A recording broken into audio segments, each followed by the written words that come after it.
This is Robert Stark. I am joined here with Vincent Law. He blogs at Ada Vista Intelligentsia. Uh, Vincent, it's great talking to you. We do that like over again. That kind of sucked, dude. I know. All right, I, try I, try it you again, gotta get What Robert. the the fuck? pronunciation. Ada Vista. All At, right. Do you know the word atavistic? yeah, Atavistic Intelligentsia. There you go. You could also say Red Dawn because that's the name of the podcast, and Okay. that's what we use. Atavistic Intelligentsia and the Red Why don't Dawn you just go with podcast. Red Dawn? Yeah, it's easier Okay. to say. You won't get stumbled over it. So. All right. All right. Twitter, tell me when you're recording. All right, do it now. This is Robert Stark. I'm joined here with Vincent Law. He blogs at Atavistic Intelligentsia and runs the Red Dawn podcast on that site. Vincent, great talking to you. Hey, it's good to be on. And I'm also joined here with my co-host, Pillator. Hi, Vince. Hey, so Vincent, what's on the menu? Sorry, go ahead. Vincent, can you tell us about your background? You currently live in Russia. You're originally from the United States, but you're from a Russian background. Yeah, that's right. I'm a Slav. I'm from Ukraine, but I spent most of my life in the United States, and then I've been living in Russia for a while now. So yeah, that's the short story. We recently had Anatoly Karlin on the show, and he's been a regular. He kind of had the same background where he moved to the United States and he recently just moved back to Russia. Yeah, I've noticed that there are a lot of people that have done that actually. It seems like there's a reverse wave. For a while, everyone just wanted to get out and go to the West, but now there's this sort of steady flow back, and it's a trickle right now, but it might turn into a stream if things keep getting worse in the West. Oh yeah. I mean, like, there's this whole thing.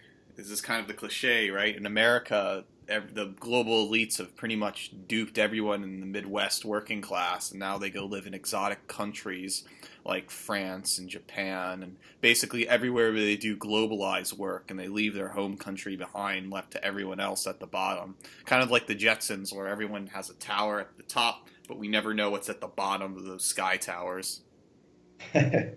Yeah, well, as for the whole movement to Eastern Europe, I think we're going to see a lot of white immigration in the coming years. I think we already see it starting with Sweden. A lot of them seem to be interested in moving to Central Europe.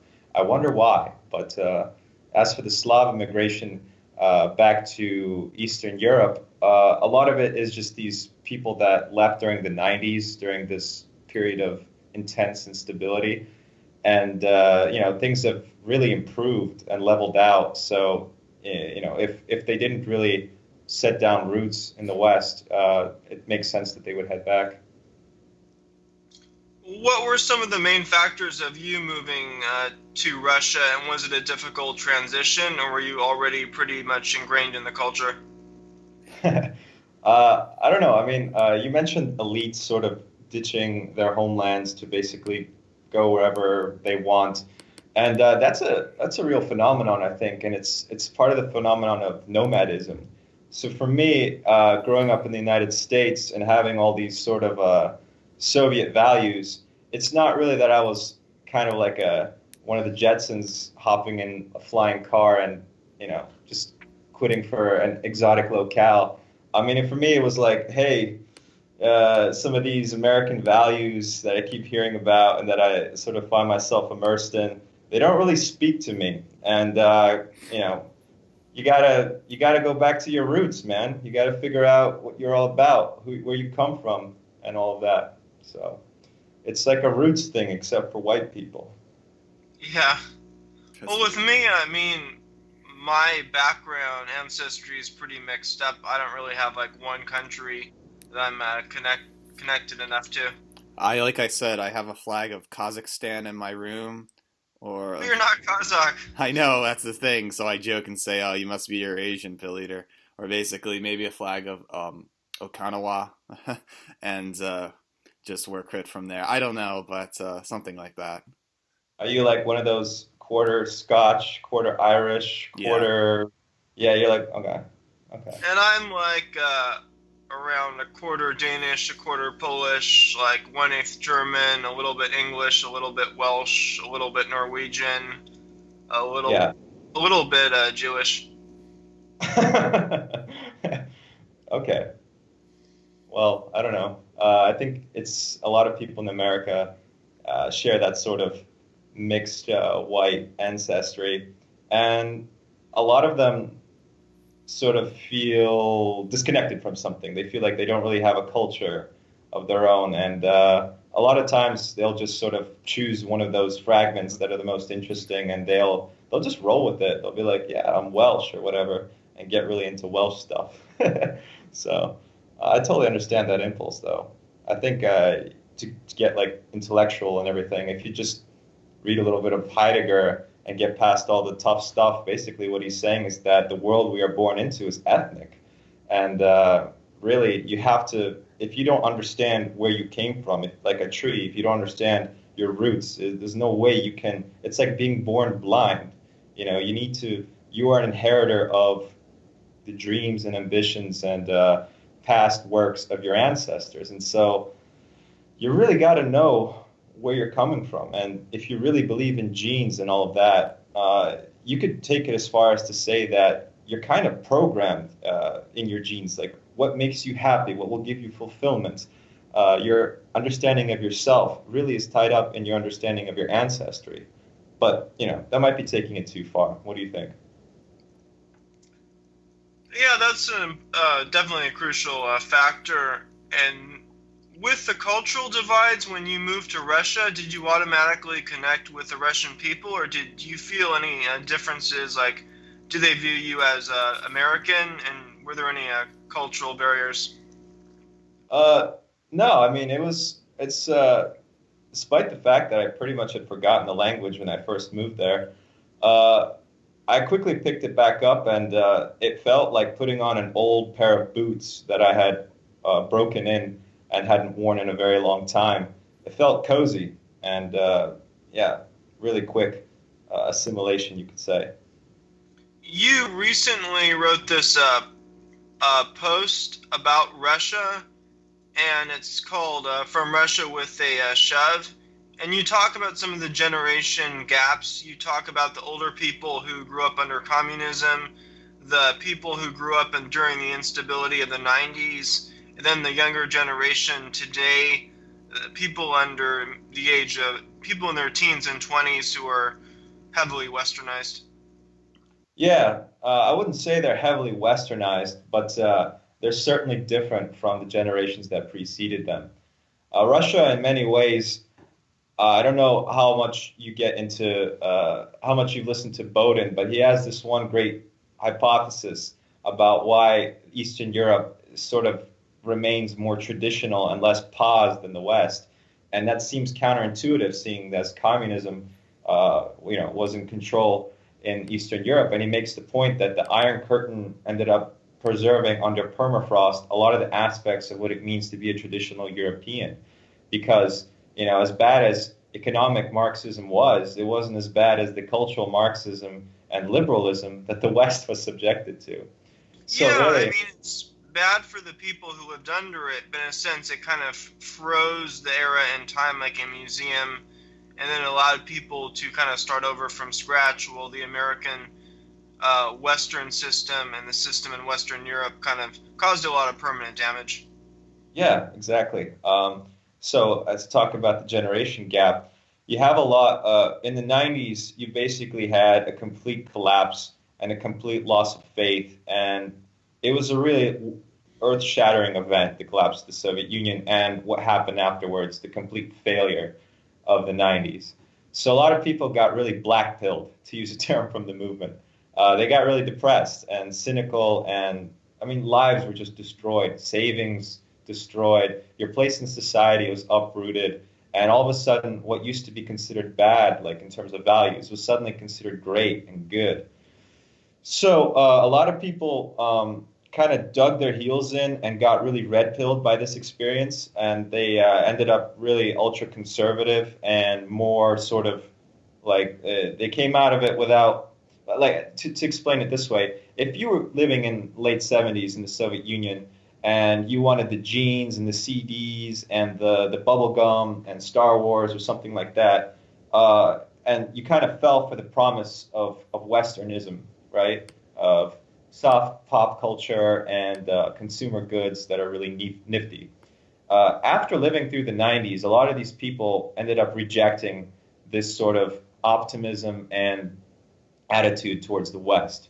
And they came out of it jaded, but also red-pilled about the true nature of, capitalism. And so when you have Putin coming into power and the 2000s and the slow climb back to stability, you basically had people who got a crash course in free market capitalism, and they didn't like it one bit. So you had a reaction to it, and people became much more sort of culturally conservative and economically to the left, I suppose you could say. What happened under Yeltsin is he privatized the economy, and all the wealth went to the oligarchs. And then there was also a lot of issues. There was the American cultural influence and a lot of the issues with Islamic terrorism in Chechnya. And Putin sort of clamped down on a lot of that. But what's interesting about Putin's economic policies is, on one hand, he has like a flat tax, but there is a lot of protectionism and a lot of economic institutions are state utilities. So he is kind of an interesting hybrid between right-wing economics and economic populism. But he's improved the economy greatly from the Yeltsin era. Yeah, I'd agree with that. Would you say, on economics, would you say you're somewhat to the left? Yeah, of course. I mean, I'm pretty much a social nationalist. If you just flip the terms, I think you'd understand what I mean. Yeah, I know what that is, yeah. What would you say, because we were talking about decade periods, I think a red-pilling moment in America, especially with the transformation into the alt-right, would probably have to be 9/11 in 2001 when, the Twin Towers were exploded by, Muslim terrorists by that sort. And everyone knew the blame was pretty much on Israel and our reaction with helping with Jews. And so there was much more skepticism about having Jewish alliances.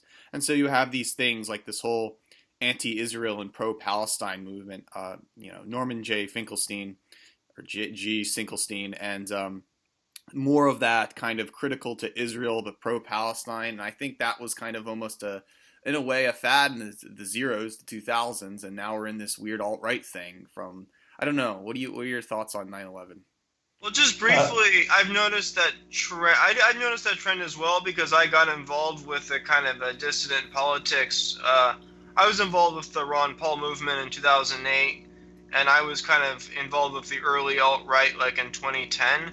And I noticed back then, there, as Pilliter was pointing out, there was all these like pro-Palestinian paleo-conservatives and white nationalists, and I think that was like a backlash against the neocons.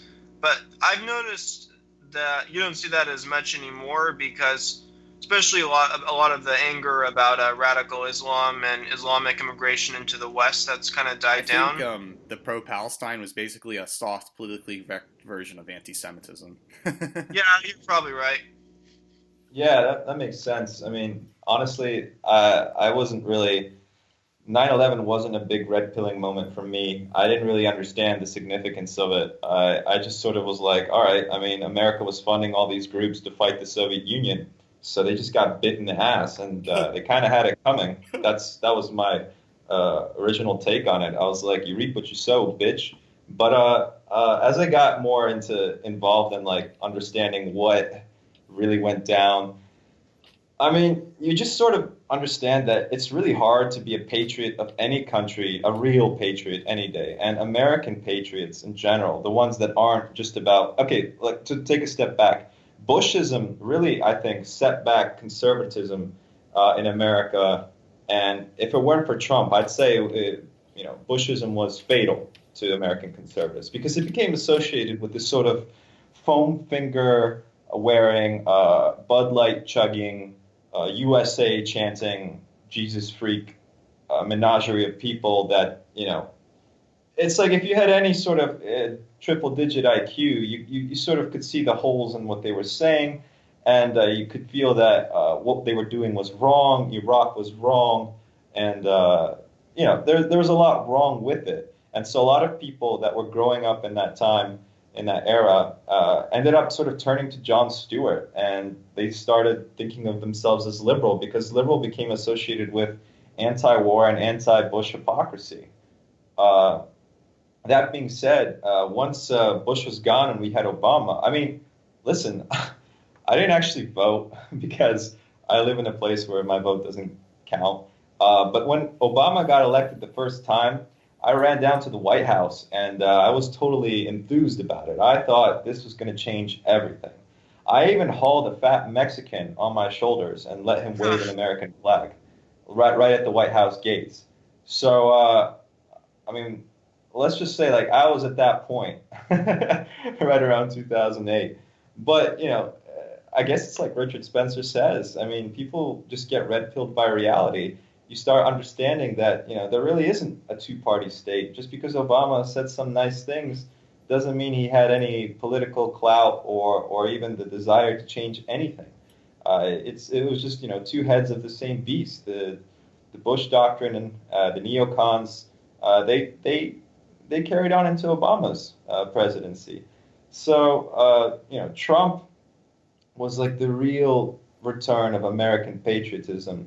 And I mean, that's a really enheartening movement. And even here in Russia, people are like totally ecstatic about Trump, just over the top. Trump this, Trump that. Trump is trying to be our friend. Trump is an honorary Cossack. Trump is actually descended from the Rurikid dynasty. He's got like his wife's Sylvanian, I don't know how Sylvania says, but yeah, I've legit heard that like Trump is actually secretly Russian royalty. That I've heard that said before on the media. So Trump mania is over the top here. So yeah, it's been a wild ride, I think, for everybody. I never got into the Ron Paul stuff. I never really understood it. When he got into the whole there should be no public schools, I was like, what the hell is this guy smoking? But I guess that's just my communist upbringing. Yeah, well, I think it's crucial to kind of bring in factions of the disaffected left. The left liberal establishment is kind of a coalition of SJWs and neoliberalism, but I think it's crucial to incorporate these issues like pro-worker, pro-environment, anti-war, and appeal to a lot of the disaffected Bernie Sanders supporters. Yeah, absolutely. Some of the people I knew in university who were hippies were the most open-minded people about this sort of stuff. I mean, listen, if someone is willing to talk about third eyes and astral planes, they can drop a little red pill in here and there, and they'll be like open-minded or toked up enough to actually hear you out. So I'm all for that. And Der Fuhrer himself, I mean, some of the best people that joined the SS were disaffected communists. They were the best frontline street fighters that Hitler had in some cases. So, there's something to be said about tapping into the fact that there are a lot of legitimate issues that the old left could raise up in criticism of the policies that started either under Reagan or under Clinton, depending on where you draw the line with like NAFTA, right? Exporting all these jobs overseas and not caring about American working class. I mean, those are all legitimate grievances that the old left, if it existed, could take up and rally behind. And if they had, I mean, maybe some of us wouldn't be on the alt-right today. Maybe some of us would just be like, old school lefties still. But they didn't. And so that's how the alt-right was born. I know Trump has incorporated aspects of that, where he appealed to a lot of those like old school Union Democrats and working class whites in states like Ohio and Pennsylvania, Michigan, and in Europe the same trend has happened, where a lot of former working class white labor voters have voted for Nigel Farage and the Brexit, and a lot of former socialists have been backing Le Pen. So I see that trend happening on economics. What do you think about the whole concept of kind of like Bobo nationalism or Swipple nationalism? You wrote about that kind of in reference to Richard Spencer. Yeah, it's not just Richard Spencer though. It's a lot of the crowd of the alt-right. If you go enough to the meetups and stuff, you start noticing tendencies. For the most part, almost everybody is upper middle class, or lower, I'd say upper class. And one of the reasons why they are drawn to the alt-right is because it subtly signals that it is not like the KKK or some sort of pro-Confederacy, pro movement. One of the cleverest things that Spencer did was, so to take a step back, libertarianism was an interesting exercise in 2008, I think, of subtle counter signaling. If you wanted to be a conservative, but you didn't want to associate with Jesus freaks, Bible thumpers, I mean, I'm using these terms pejoratively, but I'm not like denigrating these people. I'm just pointing out that if you didn't want to be associated with this sort of evangelical guns and Adam and Eve, not Adam and Steve type conservatism, libertarianism was the place for you. You could basically say, I'm fiscally conservative but socially liberal. In other words, you wouldn't get ostracized by your peer circle. You could still be trendy and cool, but you could still counter signal your liberal peers, and you could, most importantly, distance yourself from these more pro elements of conservatism. And a lot of the people in libertarianism were these like triple digit IQ, smart guys that like to wear dapper suits and sort of wink that they were against liberalism, but they were also clever and they weren't associated with the idiots that voted for Bush. And the alt-right sort of enhanced. Definitely a factor of the appeal of Ron Paul to me. Yeah, it's all about the people that you will find yourself around. If you go to MPI and you find people in overalls there, you're not going to go back, right? If you're part of this class and if you've come to these conclusions through intellectual growth or experimentation, right?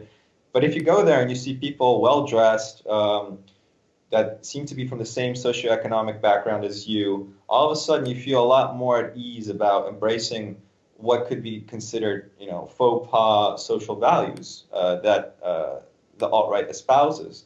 So the fact that a lot of the leaders of the alt-right and a lot of the members of the alt-right are former libertarians should come as no surprise to anybody. They were counter-signaling a lot of people back in the day, and now in the alt-right, they basically take the next step and they counter-signal people within libertarianism and decided to really hone down on what they stood for. But I think in the future, now that the core has formed, and now that the alt-right has differentiated itself from neocons, from Bushism, from just like basic bitch conservatism of the 21st century in America, the alt-right should start not being so, upper middle class. They should be reaching out to people of different socioeconomic backgrounds, and we'll see if it does. What is the thought? Well, I think. Sorry.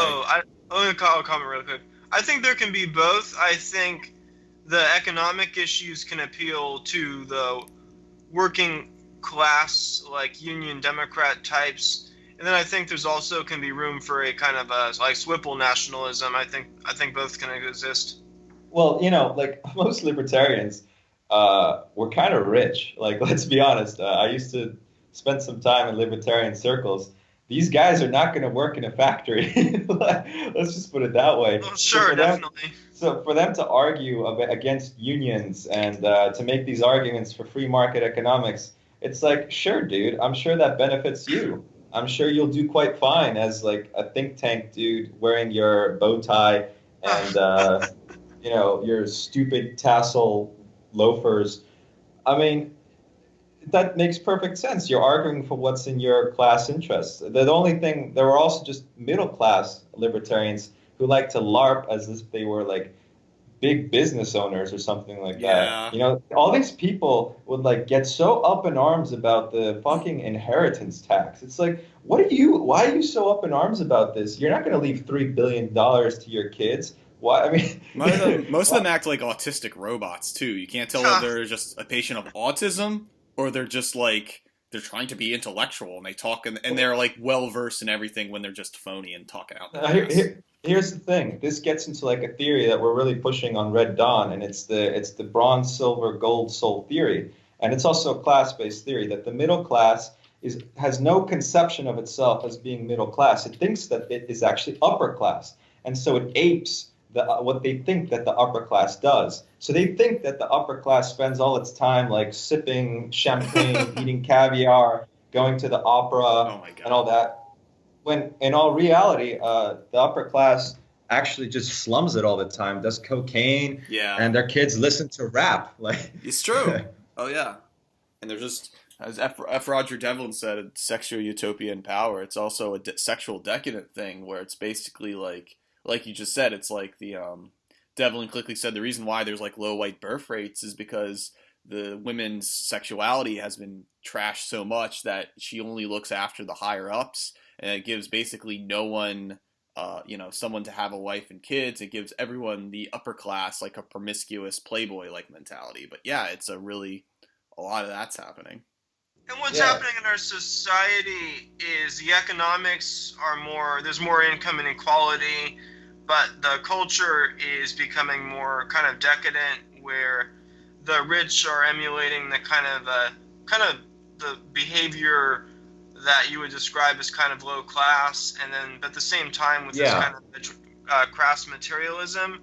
Where I'm coming from my class background, is my background's pretty confusing because I grew up in LA. My family's income was fairly middle class. We lived in our grandparents' home, which they bought the house back in the 70s when it was cheap, but it was in a very wealthy area where a lot of Hollywood types lived. Then I went to a high school that was very ghetto because of busing.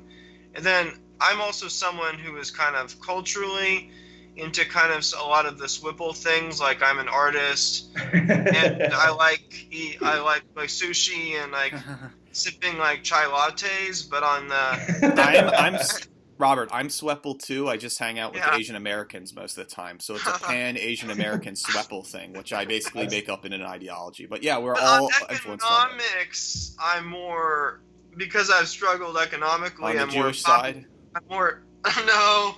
I'm more populist. So ironically, that's kind of the background of a lot of these liberal Bernie Sanders supporters and even SJWs, where they're culturally Swipple but economically struggling. But that's kind of where I'm coming from.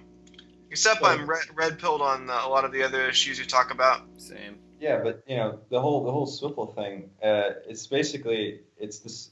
Plato talks about it. It's basically these people. And this sort of three-pronged thing where you have bronze, silver, gold souls. This pattern repeats itself in just about everything, in terms of IQ, in terms of your political ideology, in terms of in terms of meta truth seeking. For example, do you know that most voters who vote conservative have lower IQ? Liberals like to point that out, and they say that. Most people who vote conservative have lower IQ, which is true. We call them the natural conservatives. They vote conservative because of this gut reaction. They say Adam and Eve, not Adam and Steve. Like that's the length of their intellectual journey, or that's how they see things. They just kind of feel through it. And then these are the bronze souls, I suppose you could call them. Then you have the next slightly higher IQ group, and those are the liberal voters. And they vote for liberals, and they are basically counter-signaling against the proles by embracing everything that they perceive to be prole values. So if they see proles, disgusting, like they don't take care of themselves, they wear jeans all the time and white shirts, and Homer Simpson's, right? So, like, what does a slightly smarter person like Lisa Simpson do? She becomes a liberal. But then you have a slightly higher IQ people at the very top. They become conservative again. And so you have this strange dynamic where in the middle, these silver-souled people are the liberal voters. They're also in the middle socioeconomically. It's the middle class with these middle-class values, especially upper middle class, that vote for these liberal talking points because they're counter signaling against the proles, and then the proles counter signal against them. So if they start driving Priuses, the prole knee jerks and starts driving a pickup truck, a gas guzzler. Should the prole be anti-environment? No, he doesn't think of it that way. What he's doing is he's just giving a big middle finger to that smug Prius driving middle class Swipple who thinks he's smarter than him, right? And that's an emotional gut reaction, as you said. It's not really rationally thought out. I mean, we had this guest talking about rationalism, and his politics, I'd say, are more a lot different than yours. He's more like he hates Donald Trump, but I would recommend listening to the interview because I do think he has a lot of valid points that people do have these visceral responses. They see you have these working class conservatives who see rich liberals being into environmentalism, so then they want to do like the polar opposite, but they don't rationally think about what is best for their own interest. Yes, that's exactly true. I mean, that is that is 100% true. I totally agree with that. It's just the interesting thing is that this sort of constant signaling and counter signaling between the lower class or the working class, as it is euphemistically called, and the middle class explains a lot of voting patterns. The third element, which is like the even higher IQ or the aristocrats or whatever, they're too insignificant in terms of numbers to change anything one way or the other. But they're also something worth mentioning because Trump is a great example of it. Trump is an example of Caesarism, and Caesarism is when a guy who's like basically an aristocrat, like an upper class leader, makes an appeal to the proles, and he circumvents the middle because he knows that his alliance, the middle will never vote for him. They don't like him. He doesn't stand for their values. He doesn't act the way that they perceive an upper class aristocrat should act. And so he appeals to the proles. And this relationship between a king, for example, and the serfs, this love affair between the king and the serfs, and the hate that the serfs have for the boyars or for the lords or the barons, or the fact that the working class hates the bourgeoisie, but they love the Kaiser or something like that. This sort of alliance between prole and aristocrat, it really came out in Trump. Trump tapped into that feeling of disgust, and Michael Moore totally nailed it on the head as well when he said that all these people that voted for Trump just wanted to throw a Molotov cocktail into the White House. Yeah, that's what they wanted to do. You guys should have seen it coming. You had this recent article, well, not recent, but from October, the pause is a weapon of class warfare. And pause is an alt-right term. I think it's like a reference to HIV, but you start off with talking about your experience going to prep school for high school. No, that it's the pause. I don't know who can be credited with using it first, whether it's TRS or MPC, but whatever, it's a good term, so we're gonna stick with it. It refers to this like habit of gay people, some sexual deviants, to intentionally get affected with HIV, and the parallels to like Germany, for example, intentionally getting infected with a huge Muslim invasion, right? It's this sort of when a society goes mad and starts doing things that self-harm and gets a sick pleasure out of doing it. That's the metaphor, right? So in general, what I was going with that article was I was trying to say that even though a lot of these insulated swipples and upper class types, even though they will openly mouth off and preach these values of diversity, multiculturalism, whatever stupid social cause of the day they've decided to rally around, they're pretty much insulated from the effects of what's happening. I mean, a lot of people have commented on that before, but what I said was that, but this is intentional. You see, it's part of this striver mentality. It's part of the keeping up with the Joneses. It gets to the point where it's not even about improving your position over the Joneses. if you can make them relatively worse off, your position relatively improves compared to them. So one of the strategies you could employ is it's like doling out the radiation, right? You just you make things worse for everybody, but you know you can handle it better. It's like putting your hand on the burner. You know that you can, like, you both you and your opponent your hand on the hot plate, right? But you know you can handle the pain more than your opponent. So you're fine with technically making things worse off for yourself as well, as long as you can get that edge over the other guy. So that's what the whole idea is that they mouth off these platitudes and they know that they're more insulated and they know that they can rise relative to them, to the people they're counter signaling against. And sure, there are generally people who are liberals and they're compassionate people who want to help the poor, but you're talking about people who are status conscious and virtue signal. And your description of high school life, it actually reminds me about a lot of this themes I'm writing about in my novel. I don't want to give away too much about the book, but a lot of it reminds me of my novel. Yeah, but like there's this special position that a lot of people in America find themselves in, where they're not quite aristocrats, not quite upper class.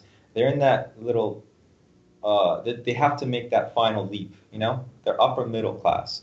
And this is where the striving kicks into high gear.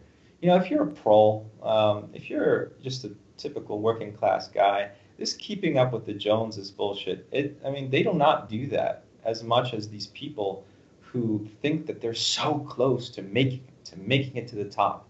And they're so obsessed with making it to the top. And so once you get to that point, they become hypersensitive to all these perceived social faux pas. And these people end up being the most paused, even though they're the most insulated from the pause. So in high school, I went to a very good prep school, and you see a lot of that. You see like the kids of either like straight up upper class kids who are pretending to be black. They're like they got their Air Jordans, snapback. I don't know, like they're wearing do-rags sometimes. It's like, what are you doing?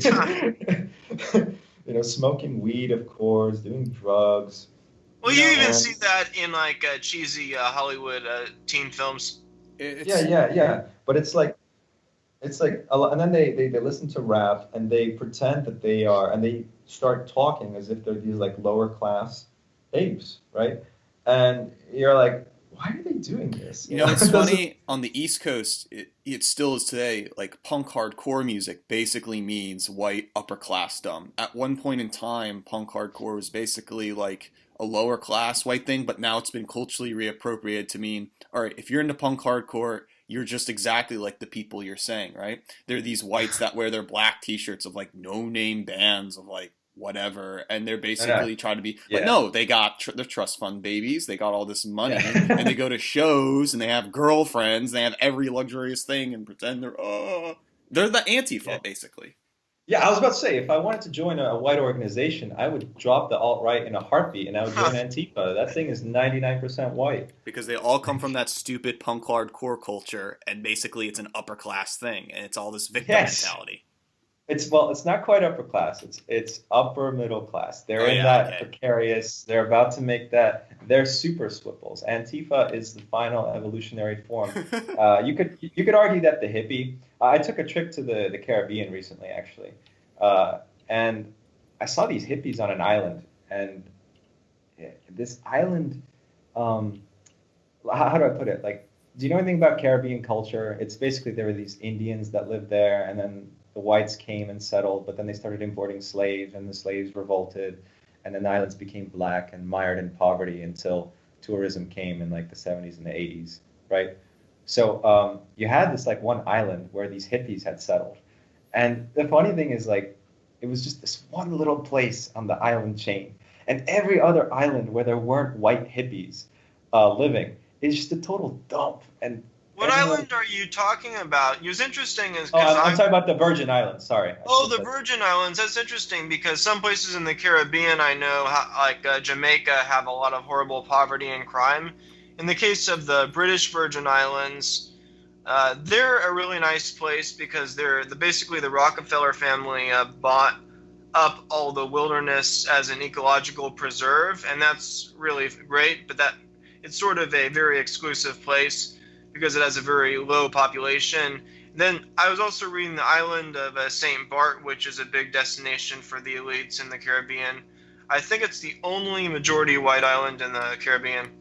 No, yeah. But not only him, but Sir Richard Branson has an island there, Oh and yeah. the Google people, I don't know their names, whatever. One of them bought an island as well, and it's pretty secure. But like, what I'm trying to say is that so the locals don't give a okay, you go to the hippies and they're growing organic local fruits, right? They're doing local handicraft.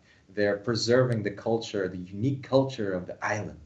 But then you go to the actual with the actual people that the culture they're preserving uh, where they live, and they have none of that, right? They're completely sold on the Western model of just cars and like looking like they're from the West. There's no local uh, handicrafts. There's no local culture. It doesn't look anything like what the hippies have created. And so you realize that the only people that took a damn any interest in it are the Swipple hippies that came to this island, created a little enclave for themselves, and started preserving the culture of these people who don't even give enough of a damn to preserve it themselves. It's such a white thing to do. It's just amazing. Huh. And I guess that's you Everyone, call them cucks when you point them out that they're not being racially aware, or at least that they're working against their own interest. I mean, see, I wouldn't say that. I'd say like, I mean, like, it's just a white thing to do of a certain class. I mean, white people are just fascinated by all these more primitive cultures. They'll go to Japan. They'll go to Well, India. Yeah. yes. with Japan was interesting is I know like white liberals are interested in more primitive cultures. A lot of people on the right are fascinated with Japan because it's this very kind of a advanced futuristic society with an ancient Because of the tradition. anime, dude. It's because of the Yeah, and And let anime. me tell you something about the anime, right? I know like three, four white friends that all have Asian girlfriends, right? I bring up the issue with three of them, Yes, and they're all yes. like, "Dude, that's awesome that you got an Asian girl. That's so amazing. Oh, this has nothing to do that I have an Asian girlfriend. She's a universal being that the typical Swepple stuff. In a way, I think Right. that is cuckery. I call that new cuck stuff. Not only that you're a cuck because you're not within race, you're this new neo cuck for even denying the sake that you've even chosen or even want to ignore discrimination on that matter. I mean, So, if you have a Eurasian child or Hafu offspring, you got to take destiny or responsibility for that. But they're going to treat it as, oh no, he's just an individual, white individual. This whitewashing among Asians seems to be a very disorder, as if like it's a bad thing to have, because it's almost white people want to whitewash other things so they can culturally appropriate things, but at the same time it's like better to have something that's Asian Aryan that isn't naively cucked, right? well, I wouldn't say yeah, it's talked. What this is again, like you mentioned, the Swipple phenomenon. It's going native. You know, like we don't have any culture of our own, but they have it because they're so charmingly primitive. White people have this like Lawrence of Arabia instinct Oh of yeah. a certain class, of a certain like if they live in a 99% upwardly mobile area for too long in the suburbs, like they just kind of snap and they want to become all like they want to get authentic and all original. And God forbid they should go to their own roots because that's that's problematic. That's very with not the yeah. whole kind of a cultural appropriation, like Lawrence of Arabia thing, what's ironic is back in the 1920s, all this really great sort of Middle Eastern Moorish revival architecture was built in California. But that was actually when California was the most Anglo. That was before we got all these immigrants. But Of they course, they the they Anglo built is the the best ultimate architecture. Swipple. The Anglo is the ultimate Swipple. You must have you guys taken the Anglo pill yet? The Eternal Anglo? What is that again? No. The Eternal Anglo? It's just pointing out that the Anglos are like the most Jewish of all the European peoples. Oh, That's I've heard that before. I think maybe it's Luke very Ford. tied up with the WASP question, which is very tied up with the Swipple question. See, this is infrared pill territory, guys. This is the type of stuff that only prime artists like the one you'll find at Red I'm Dawn. the yellow pilled, where basically I'm saying it's okay to be with Asians, but Robert has something different. So we all have our forms of pilling. So. Oh, you don't want to say what. Yeah, dude, you got to take the Asian pill though. Like seriously, there's a like you got to listen. We got this Sikh, and he is like because he's a minority, right? He's just he can say whatever the hell he wants, and he is so red pilled on the East Asian question. It is just amazing. He's got to set you straight, man. Like, What do you? Oh, you mentioned him on MPI. yeah. Does he have? Are you saying he has negative views about other Asian groups? Because I know the Sikhs were traditionally marginalized by Muslims and Hindus, so they're generally more pro-Western. Yeah, the Sikhs were basically used by the British and, well, Germans like them too, as auxiliaries, and they were used to basically rule the local population. But the funny thing about Singh is that he triggers the Swipple instinct even within the alt-right.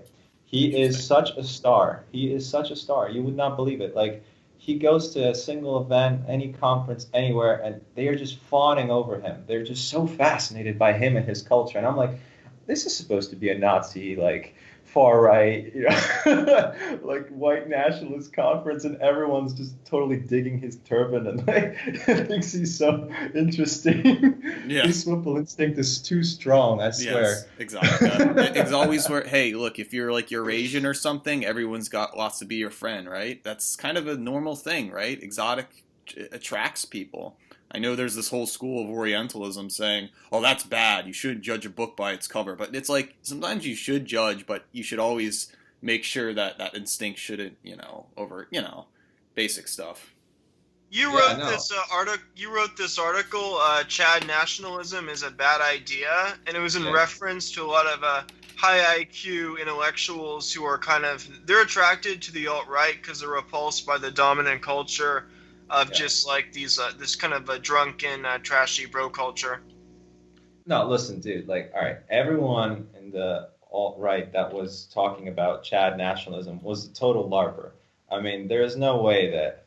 I mean, you meet these guys. Like, I'm sorry, but they were not living the Chad nationalist dream. If you go on a site like Roosh, like you can tell, like all these guys were like former nerds, or most of them. Yeah.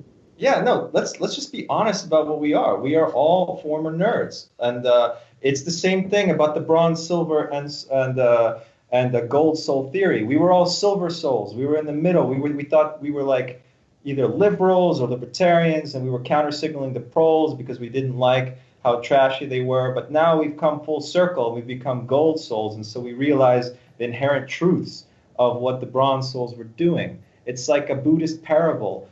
This man sets out on a path to enlightenment, and so he comes up to a mountain, and he looks at that mountain, and he says, that is a mountain. Then he goes off for like a year and travels around and gets more enlightened, and he comes back, and he looks back at that mountain, and he says, that is not a mountain. Then he goes off some more, and he comes back, and now he's enlightened, and he looks up at that mountain the third time, and he says, that is a mountain, but not because I say it is a mountain, but because it is a mountain. That's how all truth goes through these stages. First, it's this gut thing. Then you counter-signal against it. Then you come to a renewed understanding of it. Once you've already rejected it, you re-accept it, but now you understand why.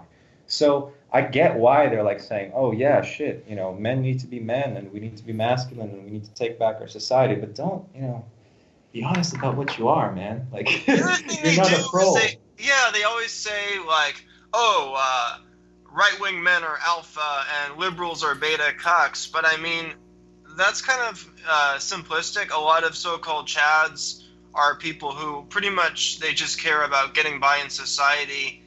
And political dissident movements like the alt-right are filled up with a lot of nerdy guys. So it's kind of... it seems like Chad nationalism is a perfect definition for identity Europa at the current moment. When you had trad youth, which was Matthew Heimbach, Matt Parrott. I'm not gonna lie, Matt Parrott's he's big boned. He's got some weight on him, Even though he might be showing he has a kid, a family. He had, and him associating with neo Nazis. Everybody on the alt right said, No, we don't want anything to do with Heimbach. All of a sudden, this guy, Nathan D'Amigo, comes out of the military, has, tattoos, bro, like, he looks like some guy at an avant-garde punk show, whatever.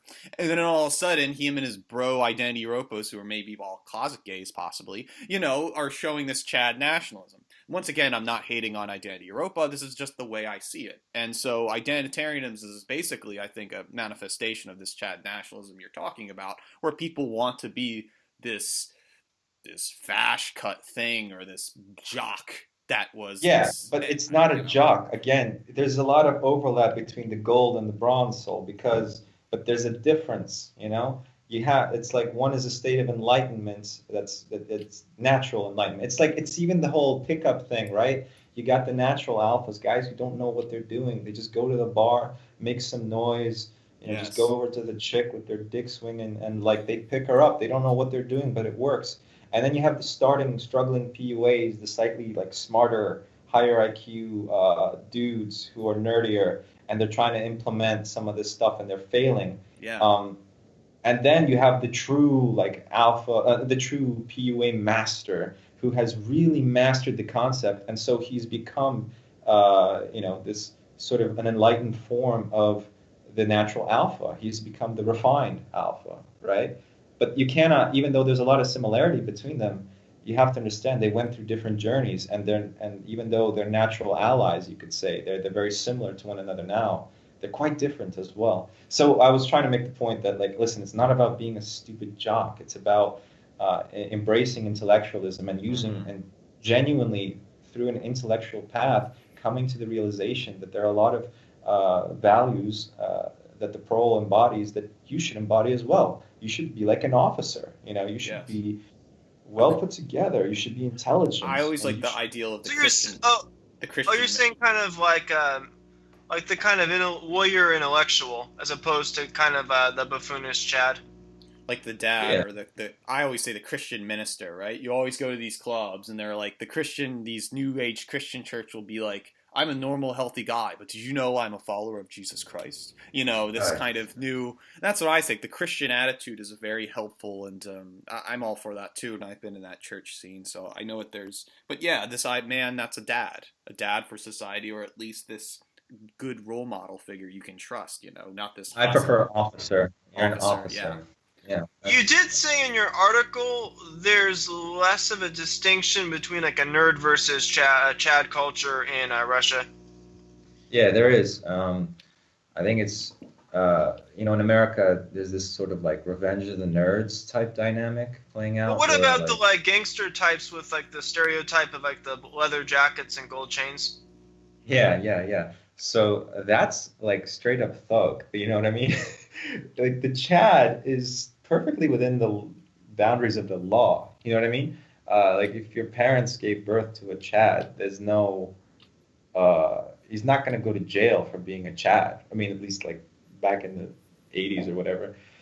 The Chad is perfectly within the framework of American society. He is the star, actually. He's the football player at Friday Night Lights. He's the guy who gets Stacy. He's the American dream, the making out on the convertible at Makeout Ridge, right? He is sort of, but in contrast to that, the Russian version of it doesn't really exist. You know what I mean? It's like you could be a thug, right? You could be this gangster, this sort of, a gangster basically. But that's definitely not like a Chad comparison. That's the closest thing. You know what I'm saying? Like everyone else, there's this culture of, hey, I'm going to do well in school. I'm going to be well adjusted, and I'm going to get girls. No problem. I'll get a pretty girlfriend. Girls like a smart kid. They like a smart, slightly skinny, high IQ dude that can play the piano. I mean, there's none of that. Yeah, there's none of that. Like, you don't get punished for that as much here in Russia. Like, that's a legit type that girls go for, and it's decent looking girls that go for it. So you don't really have that sort of constant struggle and the fight between the nerds who just don't get anything and the complete Neanderthals that get everything. You know what I mean? Like, it's just a completely alien concept here. Yeah, and we kind of had that in America in the past. Like, you had the thugs with the tattoos, like the bikers, but those are the guys who went to prison. But now we're seeing that culture in the upper middle class. Yeah, I mean, it's LARPing. It's like if you are in the upper class, there's nowhere else for you to go, right? You can't keep going up. You're already at the top. So where do you go? You go back down. You go slumming, and that's the truth about upper class culture. And it's only the only people that embody the sort of upper class values that we associate with upper class culture are actually the upper middle class who are striving to become upper class, and so they mistakenly identify with these ideals that don't actually exist. Yeah. You're working on a cyber punk themed sci-fi novel. Can you talk about that? Yeah, I wrote a first one, and it takes place in St. Petersburg, and I had fun writing it. Like I genuinely enjoyed writing that book, and I have another one coming up. And since I wrote the first one, I did a lot of more traveling in Europe, meeting up with patriots, and just actually, again, speaking of slumming it, I would go to all the immigrant districts, like in Stockholm or around Malmo or uh, yeah, I mean, so the second book is basically the main character's action-packed journey continues, except now he's going to be in Sweden, and it's going to be a lot of fun describing Sweden Oh, 20 the years one in the about future. Russia was already released. Huh? The one about Russia was already released. Yeah, I wrote that That's like the one Jake's play. yeah, Jack's Play, yeah. So the second one's going to be Jack's Raid, and it's going to take place in Sweden, and I think Do you I've already, predict like a complete Islamic takeover? like my positions have become a lot more nuanced the more time I spend in Russia. I can sort of understand a little bit more tactics of what's happening.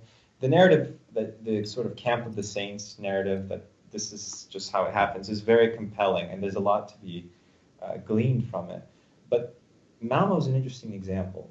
What's happening in Malmo is these immigrants come, and there's a lot of trouble that's immediately stirred up, like crime rises, problems in the suburbs. The police are constantly being undermined, like they're being attacked, and security workers, firefighters, ambulances, they can't get into these areas. Social workers can't get in there either.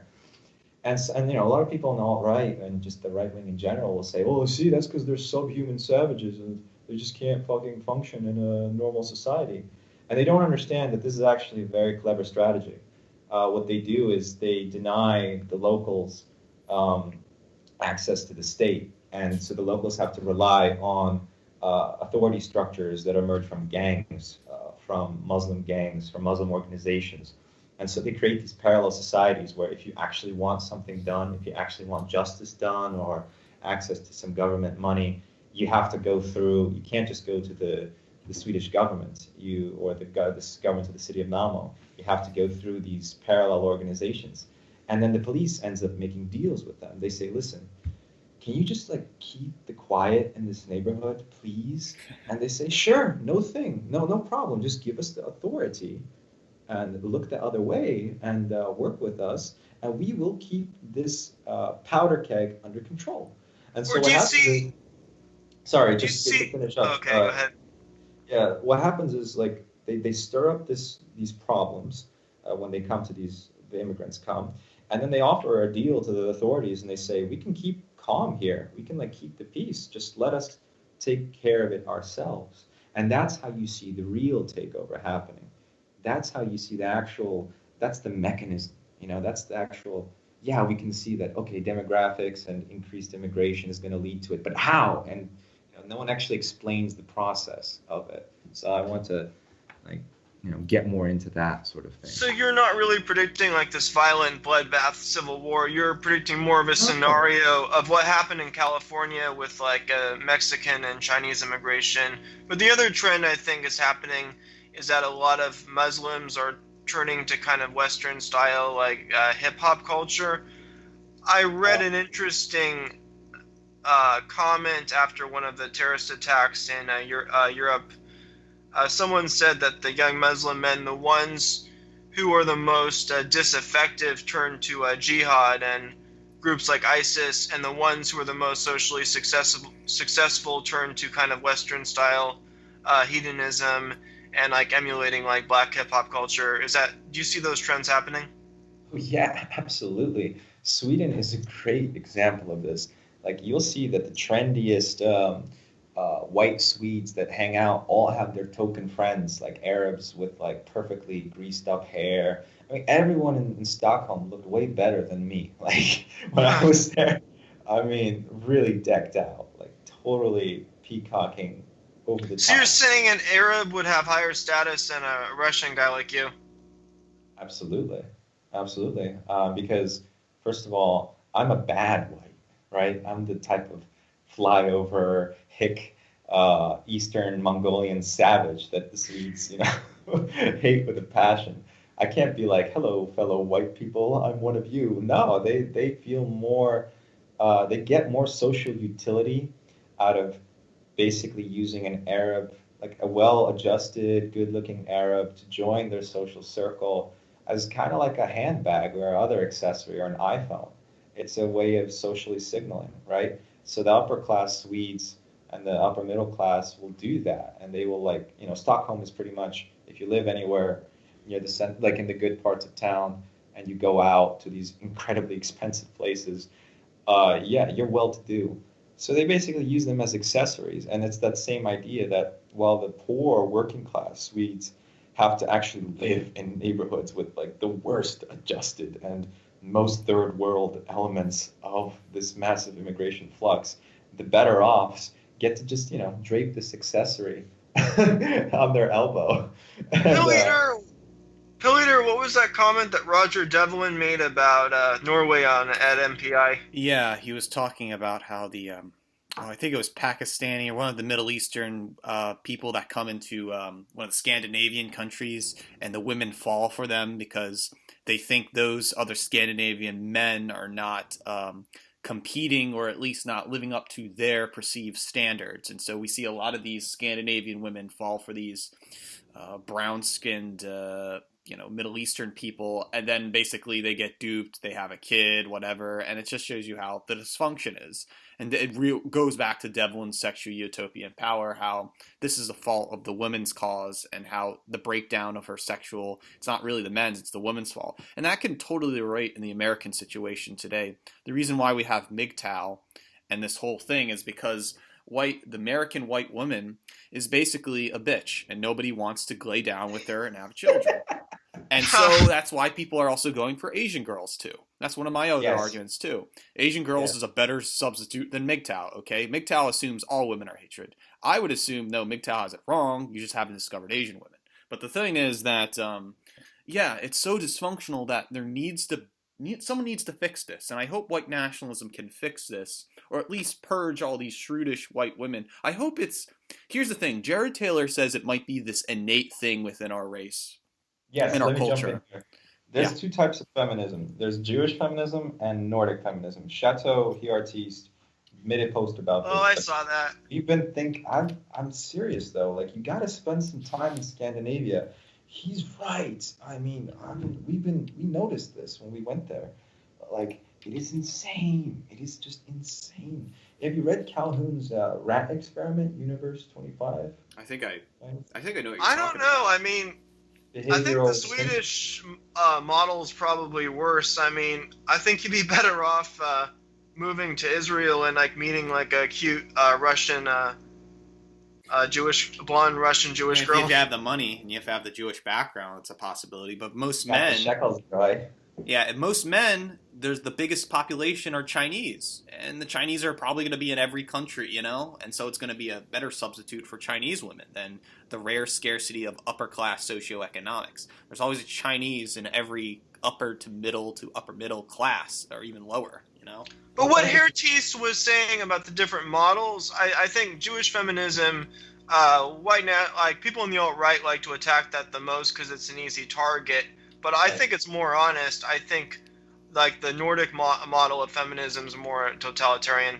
I agree. Yeah, I absolutely agree. And, it gets into this mentality of, yeah, you can be a patriot like of the white race. You can be totally pro-white. But listen, man, we got some stuff we need to address. We need to answer the swivel question. Like, what are we going to do about that? I have answers, by the way. We should definitely get to that. But what are you going to do about the fact that this Nordic feminism seems to just actually be a problem within our own society? It's not necessarily another example of Jewish subversion. I mean, like you go to Sweden and all the men push the strollers around. Yeah. Like the women don't even fucking take care of the kids. Like it's the men. The men have become women. It's absurd. The men look better than the women. I swear to God. I mean, they look amazing. It's probably, if you're like a homosexual who's into twinks, you'd probably have a better time there than a heterosexual guy. Dude, there are so many gay people in Sweden. It is absurd. I mean, you can't Is it go like anywhere. it's like a Lasse Nielsen kind of a Yeah, thing? it's Lassie Nielsen, Robert. No, guys, it's straight up Calhoun's rat experiment. He just showed what happened when rats had Yeah. too much of like a good environment and all the social roles were filled, and basically the men became gay and beautiful, and the women became aggressive shrews that were just murdering their own young. That's abortion for you, and just became like matriarchs.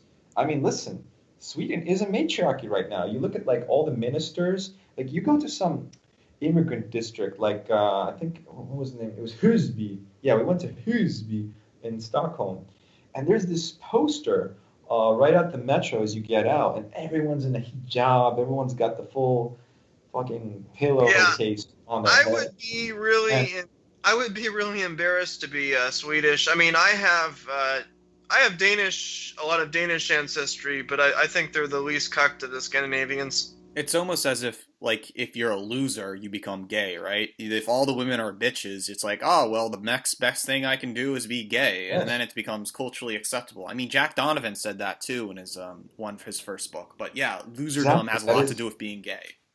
It does. It's just like the pickings are slim, and so I mean, you need fucking I don't know. You need to stick your dick in something, I guess. But like you get to Husby, and you look at this poster that they draped there, and it's like the council members of the town, and it's these frumpy cat ladies and this eunuch. It's like four cat ladies and some dude who obviously lost his balls in like a radioactive accident 40 years ago, and you understand that, oh my God, the country is run by these people. It's the same women that like do this defiant tweet at Donald Trump. You know, have you seen that in the news where they? Oh, yeah. And then while they're in Iran, they put on the hijab or the veil, whatever you want to call that.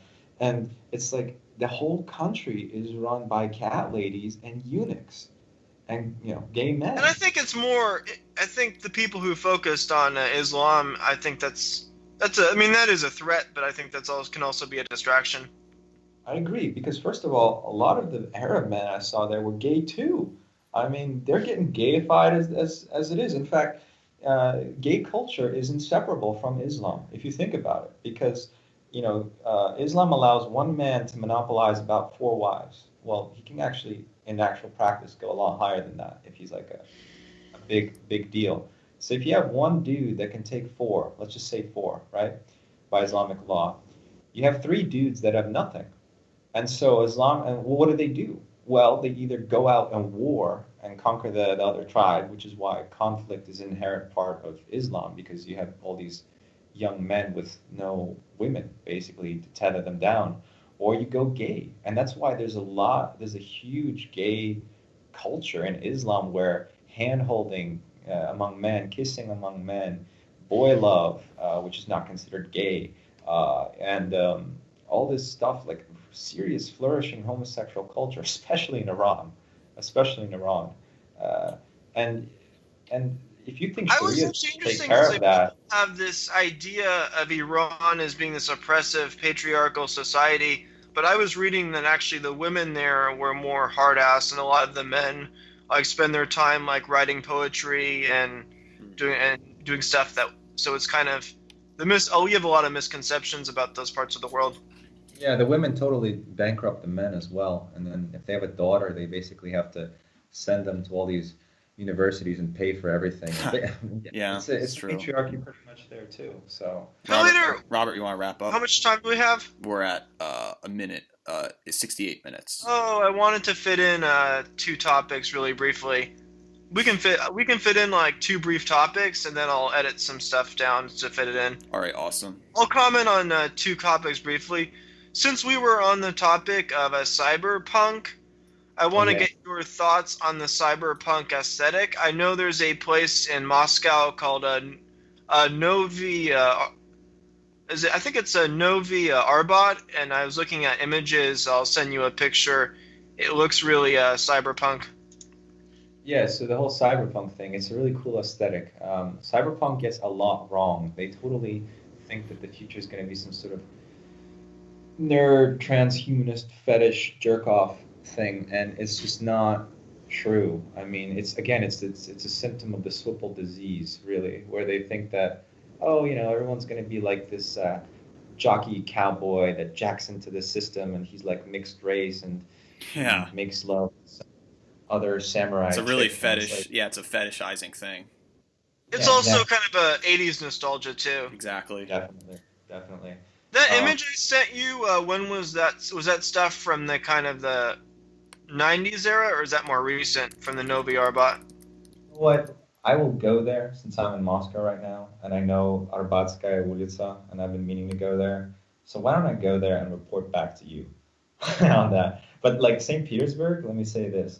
St. Petersburg is just so sort of, it's like, okay, let's say cyberpunk in the sense, but in a weird way. Like you have all these palaces and old buildings in the city. Like archaeofuturism, kind of. Yeah, that's the the thing. word. And at the same time, you got like giant plasma screen TVs screwed into it, and you got all these amazing. It's like the city. When you go to Europe and Germany, you have all this disgusting modernist cube bullshit going all over the place.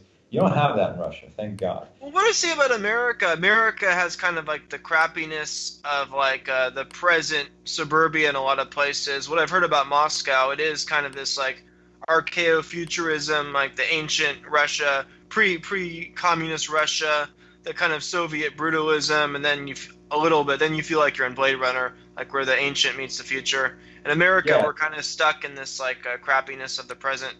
Yeah, exactly. No, but actually, Stalin was pretty base. Like he made these amazing architectural wonders. Oh, I talked about that with Konstantin von Hofmeister, like those like the palace of the Soviets, I think. Yeah, they are great. I'm living in one right now, and it is fantastic. And all this like high skyscraper, Stalin type stuff that you associate with Russia. I mean, it is fantastic. The shitty stuff came afterward with Khrushchev, who started building Khrushchevki, which were just these like mass-produced, total bullshit things. But even they look better than a lot of parts of Germany in terms of the cubist suburbia. I mean, literally traveling through Austria and Germany. And staying in the suburbs, like there are straight up entire neighborhoods that look like Picasso's wet dream, where it's just these ridiculous transparent cubes and all that sort of stuff.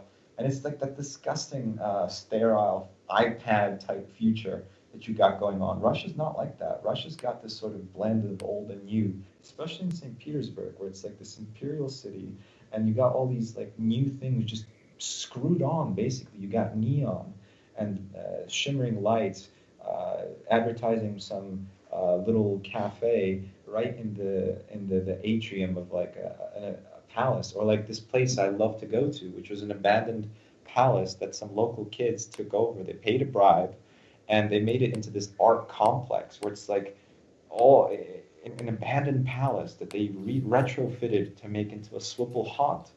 And a lot of those themes are in Jack's play. This sort of, I wouldn't call it even cyberpunk. I don't know what to say. I guess it's archaeo-futurist. It's just uniquely Russian, I suppose. Buy my book. And I'm working on a book too, which also has an archaic kind of retro futurist theme. There's one thing I'll touch on briefly is you wrote an article, the alt-right should support gentrification, and you had this video from the Black Pigeon Speaks about suburbia. Yeah, But I think retreating out to like places like Idaho, that's very defeatist. Like my dream would be to sort of revitalize like these urban ghettos and build these like great retro futurist cities for the middle class. Absolutely. I totally share that view. living in Russia and living in cities where it's safe. I mean, it's insane. It really gives you inspiration. City living doesn't have to be so shitty. It doesn't have to be filled with and bad encounters with the third world. I mean, these cities are a testament to a people's cultural, historical, and engineering prowess. And when Americans surrendered their cities to basically live in cardboard shacks, McMansions, and all of that stuff with the green lawn and I mean, you kind of can't help but sympathize with the beatniks and the hippies when they started calling out this kind of culture. It was like, yeah, it's empty. It's a lot of people don't like it. A lot of people think that it's too consumerist or it's too bland. But one of the biggest red pills I ever had was when I realized that the suburbs were created intentionally as part of like a Stalin-esque policy of diffusing dangerous minorities and getting them out of the cities where they could possibly be a threat to the Anglo ruling class, and basically sending Germans out, sending Poles, basically using blacks as basically a third world bomb to get white people to abandon entire sectors of the city. Getting the Italians out, getting all these ethnic enclaves out of the city. Yeah, there were those big urban renewal projects. So I'm kind of advocating doing that in reverse, like taking these like inner ring rundown suburbs and revitalizing them into these retro futurist like self-contained cities that would like bring back all the middle class people who moved to the suburbs, but with like good schools and like self-contained skyscrapers. Yeah, it sounds pretty intense, but like honestly, I totally agree. This idea of going further and further out into the next excerpt because the diversity moved in and all of that. It's so, I mean, Americans constantly talk about how they got my guns, but like, what's the point? I mean, you've given up every single bit of ground. Yeah, it's the McGuns thing. It's like they're not using it for their freedom. It's just like they're castrated, and it's like they're one way to hold on to their masculinity. Even though it's kind of symbolic. Anyway, Vincent Law, we're at the end of the show. I'd like to thank you for being on. We've covered a lot of really fascinating topics. Yeah, thanks for having me. We should talk some more sometime. Okay.